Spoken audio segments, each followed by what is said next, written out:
What's going on, YouTube? Thomas L here. Now, 2018 was also a really good year for, actress like female lead performances of the year. So I decided to do a top 10 list of my 10 favorite female-led performances of 2018. So that being said, here's my list. Coming in at number 10 would be Glenn Close in The Wife. Now, a lot of people will probably have this a little higher on their list. I dug The Wife. It was a pretty decent film. But it's like not top, like the best movie of the year or anything like that. It was pretty decent. Glenn Close, she was really terrific in this movie.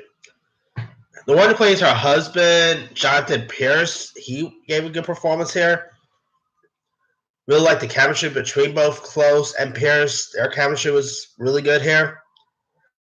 I'm pretty sure Glenn Close is going to get an Oscar nomination for her performance in this. And what deserved too. It was a pretty decent performance. So, yeah, I'm pretty sure she's going to get a nomination. Coming in at number 9. Coming in at number 9 will be Jamie Lee Curtis for Halloween. Jamie Lee Curtis has been doing the Halloween franchise for years, and she was solid in them, but she never really gave like an outstanding performance. But then she returned as Laurie Strode in this, follow-up. This is probably the best performance Jamie Lee Curtis has ever given in the Halloween movie. She was that terrific. It was amazing to see her back as Laurie Strode. I mean, to be honest, I think that she even deserves an Oscar nomination for this. She was actually that good in this movie. And I'm kind of hoping, she returns as the role again in another Halloween film because she plays Laurie just perfectly. And yeah, this is, like I said, this is definitely her best performance she's given in years. Coming in at number 8 will be Emily Blunt for A Quiet Place. Now, I was on the verge to add either A Quiet Place or Mary Poppins Returns. Loved her in Mary Poppins Returns. I think she gave a better performance in A Quiet Place. I mean, she was really good. I mean, she plays a mother who's trying to protect her kids from the creature that's outside her house. The stuff that she went through in this movie is intense. I mean, that nail scene, holy cow. To be honest, I had to close my eye with that nail scene. And of course, this movie was directed by her husband, John Krasinski. Krasinski did a fabulous job at this movie. Yeah, Quiet Place is a really terrific film with good performances in it. And Emily Blunt's definitely one of the bright performances in the movie. And Emily Blunt's a terrific actress in general. I'm a big Emily Blunt fan. All right, coming in at number 7 would be Viola Davis for Widows. Viola Davis is a tremendous actress. She won her Oscar for Fences. She's been nominated loads of times. I love her as an actress, and her in Widows was terrific. Sorry. She gave a really good performance here. She had good chemistry with the other cast in this. Really like her romantic chemistry with Liam Neeson. That chemistry worked out pretty well. Yeah, this was a really fantastic movie. And it all has to do with Viola Davis's performance because she was magnificent in this. I kind of hope she gets an Oscar nomination for this, but she hasn't really been nominated for this movie lately in any other award circuits, so I don't know if she'll get a nomination, but we'll see what happens. Stranger things have happened in the past. Coming in at number 6 will be Amanda Stenberg for Hate U Give. Now, Amanda Stenberg, she's like 19 or 20, and she's a really good young actress. And of course, lately she haven't picked the best projects like The Darkest Mind, but her in The Hate U Give was amazing. She was really good as the role of Star. I think Stenberg probably deserves an Oscar nomination for this as well. She was really terrific. Of course, she plays a teen whose best friend Khalid ends up getting shot by police, and she has to like stand up for what's right and all. She was a really outstanding performance here, and I hope she does more film performances like this because she's actually a really terrific young actress, and I'm really curious to see where her career is going to go from here. And Hate You Give, I think it's getting completely underrated. I mean, it got released in like early October, and it's not really getting much like award buzz. Shame too, because it was a really terrific film. All right, coming in at number 5 will be Elsie Fisher for 8th Grade. Now, we're talking how Amanda Stenberg is only 19 and she's terrific. Elsie Fisher is I believe she's only 14, and she was terrific in 8th Grade. The movie was directed by Bo Burnham, and it was like his first feature film. And Elsie Fisher gave a really tremendous performance here. I mean, she's done like films before this, like Despicable Me and a few other stuff.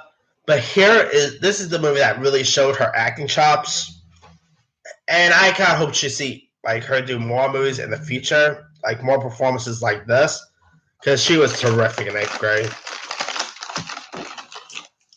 And I kind of hope she gets an Oscar nomination for this as well, because sorry, that would definitely be a deserving nomination.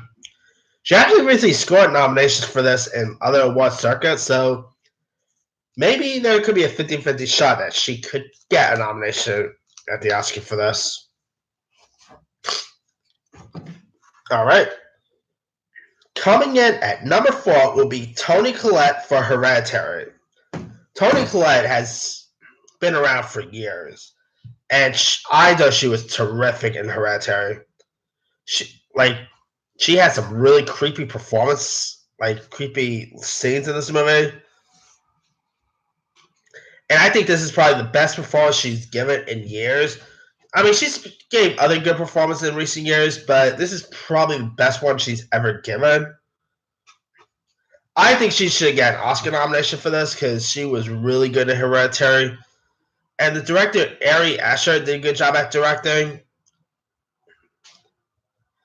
Yeah, I mean, if you guys haven't seen Hereditary by now, definitely give it a go because it was really good, and it was completely a creep fest. All right.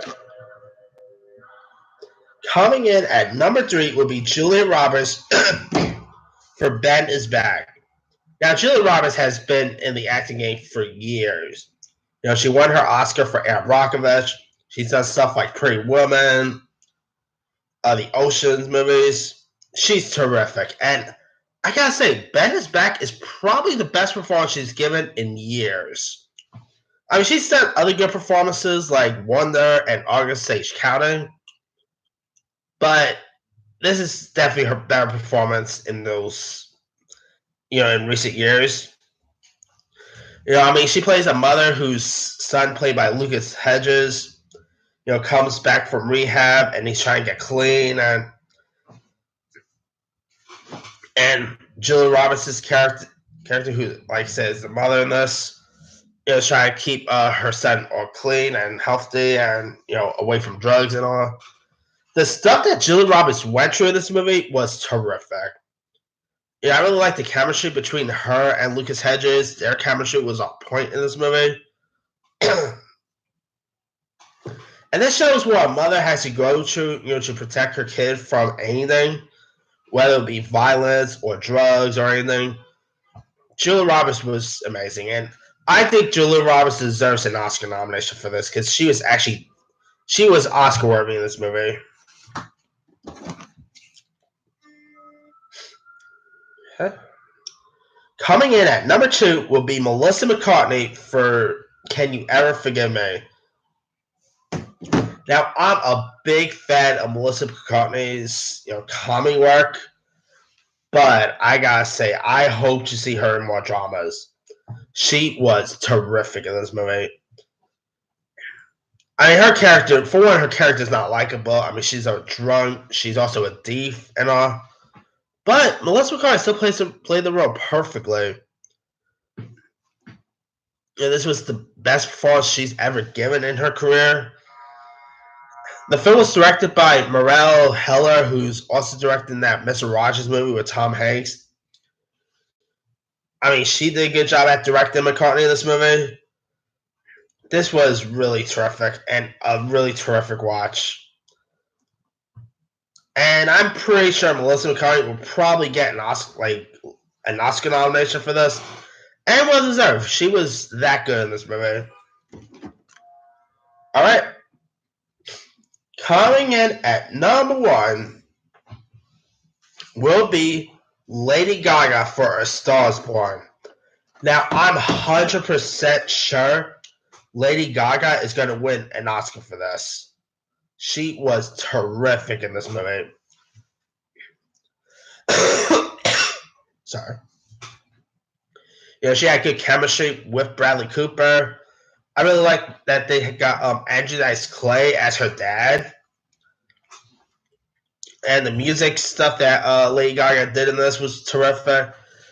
I mean, it was an interesting action follow because, I mean, Star Is Born was this is like the third remake of the movie, and other actresses who played the lead in these films included Judy Garland and Barbara Streisand. So she had some interesting shoes to fill, and she did a perfect job. I mean, like I said, her chemistry with Bradley Cooper was amazing. Her singing was magnificent. I mean, of course, she's Lady Gaga. Lady Gaga is one of the best singers around. That woman has a voice like out of this world. And if she gets nominated, I'll love to see her actually win because, yeah, she was really terrific. But yeah, that's pretty much it for my 10 favorite female lead performances of the year. Let me do the quick rundown. Number 10, Glenn Close for The Wife. 9, Jamie Lee Curtis for Halloween. 8, Emily Blunt for A Quiet Place. 7, Viola Davis for Widows. 6, Amanda Stenberg for Hate You Give. 5, Elsie Fisher for 8th Grade. 4, Toni Collette for Hereditary. 3, Julia Roberts for Ben Is Back. 2, Melissa McCarthy for Can You Ever Forgive Me. 1, Lady Gaga for A Star Is Born. Now, there's a few others I could have added. Let's see. Laura Dern for The Tale was really good. Who else? Claire Foy in Unsane was a good performance. Dakota Fanning in Please Stand By. Saoirse Ronan for Mary Queen of Scots. Kiki Lane for Beale Street Could Talk. Kelly MacDonald for Puzzle. Thomasin McKenzie for Leave No Trace. There was lots of good female performances of the year. Let me leave you guys. What were some of your favorite female-led performances of 2018? Drop a comment below. Don't forget to like, subscribe, hit that bell for more notifications. This here is Thomas L. signing off.